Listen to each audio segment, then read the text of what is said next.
Good evening, visitors. Welcome to the Australian War Memorial's last post-closing ceremony. My name is Michael Kelly, and joining us this evening from the Royal Australian Air Force is Warrant Officer Jeff Banning. We warmly welcome the family of leading aircraftman John Douglas Gardiner, whose story will be told shortly. We welcome the veterans who have served, those that are still serving, and the families that support them. We acknowledge the members of RSL and Services Clubs Association, RSL Victoria and RSL Queensland who are watching the broadcast of this ceremony across Australia. During this evening's ceremony, wreaths will be laid at the base of the pool of reflection by family and visitors to the memorial. Could I ask you to please stand and join in singing the national anthem?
The Australian War Memorial was the vision of Charles Bean, Australia's First World War official historian.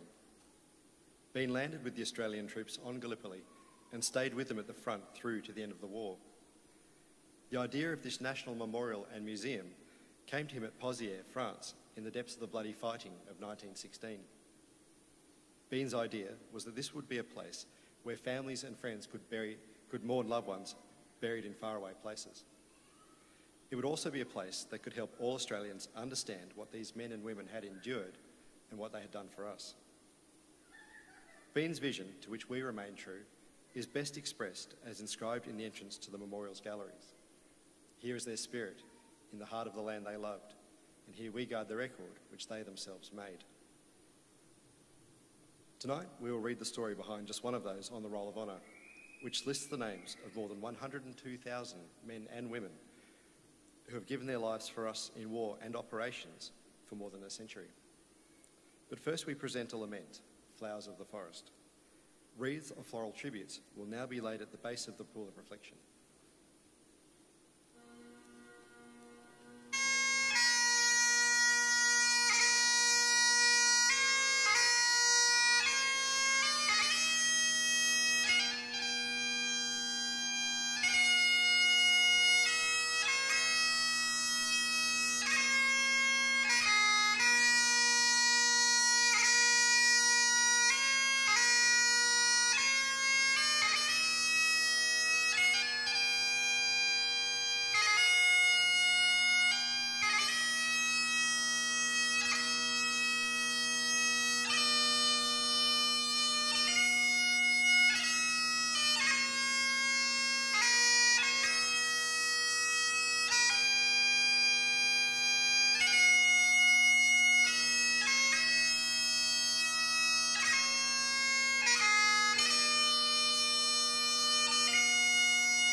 Today, we remember and pay tribute to leading aircraftman John Douglas Gardiner. John Gardiner was born on the 29th of September 1924 to Albert and Dorothy Gardiner of Barradine in New South Wales. Growing up with his older brother William and younger sister Pamela, the young John Gardiner attended Barradine Public School. He then went on to be a boarder at Dubbo High School. After earning his leaving certificate in 1941, Gardiner went to work with the Commonwealth Public Service in Canberra. While there, he played rugby union with Canberra Easts and enjoyed social games of tennis. Gardiner enlisted with the Air Training Corps in late August 1942 and joined No. 43 Squadron, which had been established in Canberra. Soon afterwards, he submitted an application for aircrew, hoping to be selected for training for service in the Royal Australian Air Force. Gardiner finally joined the RAAF on the 2nd of January 1943, 3 months after turning 18. After attending initial training school at Bradfield Park in New South Wales and Wireless Air Gunner School at Parkes, he travelled to Port Pirie in South Australia to join No. 2 Bombing and Gunnery School. On the 27th of August 1943, leading aircraftman Gardiner was taking part in a gunnery exercise in one of 2 Fairey battles, single-engine light bombers used for training. Around 2 p.m, the 2 aircraft were about 16 kilometres west of the aerodrome when they had a mid-air collision. All crew members on board were killed. Sergeants Robert Johns and Gordon Ninnis, and leading aircraftmen Cyril Venables, Reginald Griffin, L. Grant and John Gardiner. None were older than 19. Gardiner was 18 years old. John Gardiner and his crewmates were buried with full honours at Port Pirie Cemetery. John Gardiner's name is listed on the Roll of Honour to my left, among more than 40,000 Australians who died while serving in the Second World War. This is but one of the many stories of service and sacrifice told here at the Australian War Memorial. We now remember leading aircraftman John Douglas Gardiner, who gave his life for us, for our freedoms, and in the hope of a better world.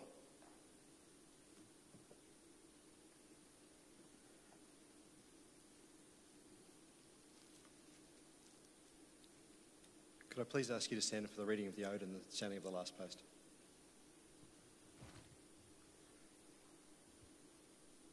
They shall grow not old as we that are left grow old. Age shall not weary them, nor the years condemn. At the going down the sun and in the morning, we will remember them. We will remember them.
lest we forget.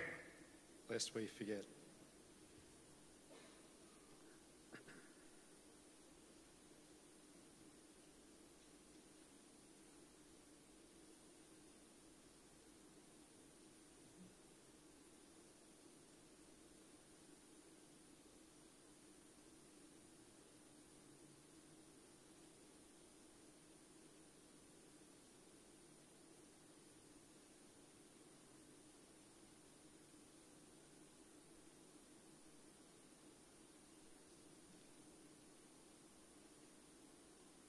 We leave you this evening with the words of the memorial's founder, Charles Bean. Many a man lying out there at Pozier or in the low scrub at Gallipoli, with his poor, tired senses barely working through the fever of his brain, has thought in his last moments, well, it's over, but in Australia, they'll be proud of this. Ladies and gentlemen, girls and boys, that concludes this evening's last post ceremony. Thank you very much for visiting the Australian War Memorial today, and we wish you a safe journey home.